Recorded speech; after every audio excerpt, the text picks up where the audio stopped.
காவேரி வந்து செம்ம டென்ஷன் ஆயிடுறாங்க. உடனே வந்து அப்பாவோட ஞாபகமாக இருக்க வீட்டை விற்க விட மாட்டேன் அப்படின்னு சொல்லிட்டு முடிவெடுக்கிறாங்க காவேரி. அதனால செம்மைய டென்ஷன் ஆயிடுறாங்க. நீ கவலைப்படாத காவேரி, கண்டிப்பாக அந்த வீடு நம்ம கையை விட்டு போகாது அப்படின்னு சொல்லிட்டு விஜய் அவங்களுக்கு ஆறுதல் சொல்லிட்டு இருக்காரு. இங்கே வந்து என்ன பண்ணுறாங்க, சாரதா கிட்ட செம்மையாக சண்டை போடுறாங்க. அங்கே அதெல்லாம் தெரியாது, வீடை விற்றே ஆகணும், அதுக்கான ஏற்பாடு எல்லாத்தையும் நீ தான் பண்ணிட்டியாடி அப்படின்னு சொல்லிட்டு கேட்குறாங்க. ஆமாம் எல்லாம் பண்ணிட்டேன், என்கிட்ட சொல்லாமல் கொள்ளாமல் நீயே எல்லாம் ஏற்பாடு பண்ணியிருக்கல. காவேரி வேணான்னு சொல்கிறா, இப்போ என்ன பண்ண, அவள் வேணான்னு சொன்னால் அவள் தான் எல்லாமேம்மா. அந்த வீடு ஒன்றும் அவளுக்கு சொந்தமான வீடு கிடையாது, அப்பாவுக்கு சொந்தமான வீடு. அப்பாவுக்கு நாங்கள் எல்லாரும் பசங்க தானே, அவள் மட்டும் பொண்ணா நான் எங்களெல்லாம் நான் தவிட்டுக்கா வாங்கிட்டு வந்திருக்கேன் அப்படின்னு சொல்லிட்டு கேட்குறாங்க. என்னடி நீ இப்படி பேசிகிட்டு இருக்க, நானும் பார்த்துதாம்மா இருக்கேன். காவேரியை புருஷனும் நீ தலைமையில தூக்கி வச்சுன்னு ஆடுறதும் எங்களை கண்டுக்காமல் இருக்கிறதும் நாங்கள் பார்த்துன்னு தான் இருக்கேன். இப்போவே இந்த நிலைமை இன்னும் போக போக என்ன நிலைமையோ எனக்கு தெரியாது, என் பங்க எனக்கு கொடுத்துருங்க, எதுக்கு இதெல்லாம் அப்படின்னு ஒன்று அங்கே வராங்க. யமுனா பார்த்துட்டு பாத்தியாடிது, அதெல்லாம் நானும் அக்கா கிட்டே எல்லா விஷயத்தையும் கேட்டு தான் ஓ 2 பேரும் சேர்ந்து கூட்டு சதி பண்ணுறீங்களா அப்படின்னு சொல்லிட்டு பாட்டி சொல்கிறாங்க. என்ன கூட்டு சதி நாங்கள் பண்ணிட்டோம், நாங்கள் உண்மையாக தானே கேட்குறோம், நியாயப்படி தானே கேட்குறோம். அந்த வீடு வேஸ்ட்டாக தானே இருக்குது, விற்றுட்டு அவங்களுக்கு கொடுக்க வேண்டியது கொடுத்துட்டா எல்லாம் வழி பண்ணி போகல. யாரும் ஜாட மாடையாக வந்து நான் எதுவுமே எடுத்துகிட்டு வரலாம் சொல்லி தானே இருக்காங்க. இந்த பங்கு வந்துச்சுன்னா எனக்கும் ஒரு கெத்து தானே எங்கள் வீட்டில் கிடைக்கும் அப்படின்னு சொல்லிட்டு இருக்காங்க. யமுனா இங்கே பாருங்கடி, நீங்கள் சொல்கிறதெல்லாம் கரெக்டாக வேணால் இருக்கலாம், ஆனால் காவேரி தான் இந்த சொத்தை மீட்டு கொடுத்தா. அவளுக்கு விருப்பம் இல்லாத விஷயத்த நான் செய்ய முடியாது, அதே நீ செய்ய முடியாது, செஞ்சு தான் ஆகணும் அப்படின்னு விஜயும் காவேரி அங்கே வராங்க. இப்போ என்ன பிரச்சனை உங்களுக்கெல்லாம் அப்படின்னு சொல்லிட்டு காவேரி கேட்குறாங்க. இங்கே பாருங்க, நீங்கள் என்ன பிரச்சனை பண்ணாலும் சரி அந்த வீடை விற்க நான் சம்மதிக்க மாட்டேன், நீ நடி சம்மதிக்கிறது, இது அப்பாவோட சொத்து விற்று தான் ஆகணும் அப்படின்னு சொல்லிட்டு கங்கா சொல்லிட்டு இருக்காங்க. எல்லாருமே சண்டை போட்டு நிறுத்துறீங்களா அப்படின்றாரு விஜய். எதுக்காக இப்படி சண்டை போட்டுக்கிறீங்க, எல்லாரும் சேர்ந்து ஒரு முடிவு எடுக்கலாம்ல, எதுக்காக தேவையில்லாத வந்து பண்ணிகிட்ருக்கீங்க.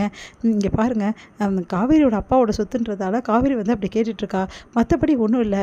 அதுக்காக காவேரி எல்லோரும் கோச்சிக்காதீங்க, என்ன நடக்குதோ பேசி தீருங்க, எதுவாக இருந்தாலும் உட்காந்து நிதானமாக பேசுங்க, யாருக்கு என்ன விருப்பம் இருக்குது, என்ன பண்ணலாம் அப்படின்னு சொல்லிட்டு யோசிச்சு பேசுங்க. இங்கே பாருங்க மாமா, நீங்கள் தேவையில்லாமல் இந்த விஷயத்தை தலையிடாது உங்களுக்கு நல்லதில்லை. ஆமாம் விஜய், இந்த விஷயத்தை நீங்கள் தலையிடாதீங்க, இது எங்கள் குடும்ப விஷயம், இதில் நீங்கள் தலையிடாமல் இருக்கிறது ரொம்ப நல்லது அப்படின்றாங்க கங்கா. அதை கேட்டுட்டு வந்து விஜய் வந்து மனசு கஷ்டமாயிடுது, அப்படியே போய் நிற்கிறாரு மனசு கஷ்டப்பட்டு. என்ன பேசுகிறக்கா நீ, அவர் எதுக்கு தலையிடக்கூடாது, அவரும் இந்த வீட்டில் தானே, வீட்டில் இருந்தால் அதுக்காக எல்லாத்துலேயும் அவர் தலையிட்டுருவாரா, இதுன்னா அவரோட சொத்தா, நம்ம சொத்து தானே, இதில் அவரே அக்கா அவருக்கு புருஷனாக இருந்தாலும் அவருக்கு இது சம்மந்தம் இல்லாத விஷயம், தலையிடாமல் இருக்கிறது தான் நல்லது.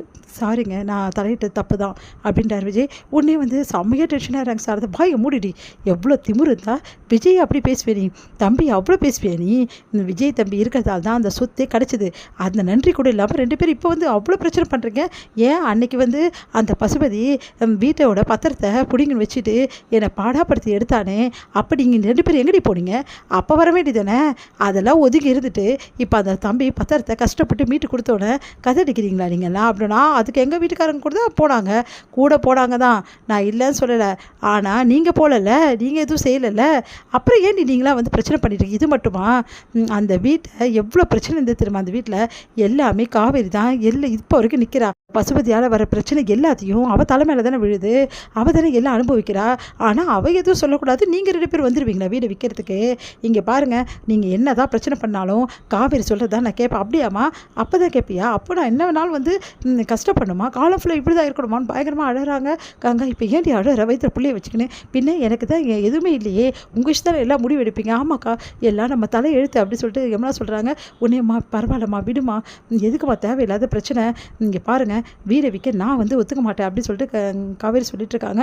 உடனே வந்து சாரதா, இப்போ என்னடி உங்களுக்கு பிரச்சனை, வீடு விற்கணும் அவ்வளோதானே, வீடு விற்க ஏற்பாடு பண்ணுங்கள், உங்களுக்கு தேவையான பங்கை நான் கொடுத்து ஒழிகிறேன், இதுக்கப்புறம் என் மூஞ்சிலையும் முடிக்காதீங்க, உங்களை பார்த்தாவே இந்த மாதிரி ஒரு பிள்ளைங்களை என் வயிற்றில் வந்து பிறந்திருக்கேன்னு சொல்லிட்டு எனக்கு கஷ்டமாக இருக்குடி, கொஞ்சம் அப்பா பற்றியோ இல்லை அம்மா பற்றியோ ஒரு நிமிஷம் யோசிக்கிங்களா, உங்கள் சுயம் தானே உங்கள் 2 பேருக்கு முக்கியம் அப்படின்னு சொல்லிட்டு போகிறாங்க சாரதா. அதெல்லாம் கேட்டு வந்து கங்காவும் யமுனாவும் அப்படியே வந்து காவேரியை பார்த்து முறைச்சிட்டு கிளம்புறாங்க. இதெல்லாம் பார்த்துட்டு விஜய் வந்து அப்படியே ஒன்றும் புரியாமல் யோசிக்கிறாரு. விஜய் வந்து சாரிங்க, உங்களை அவங்க 2 பேரும் ரொம்ப அவமானப்படுத்துகிறேன், கஷ்டமாக இருக்குது, அவங்க கேட்டதும் கரெக்டு தானே, அவங்க வந்து சொத்து வேணும்னு நிற்கிற போது நான் ஏதோ சொல்ல போய் அது தப்பாக தானே அவங்க காவேரி வீடு காவேரி அப்படின்றாரு விஜய்.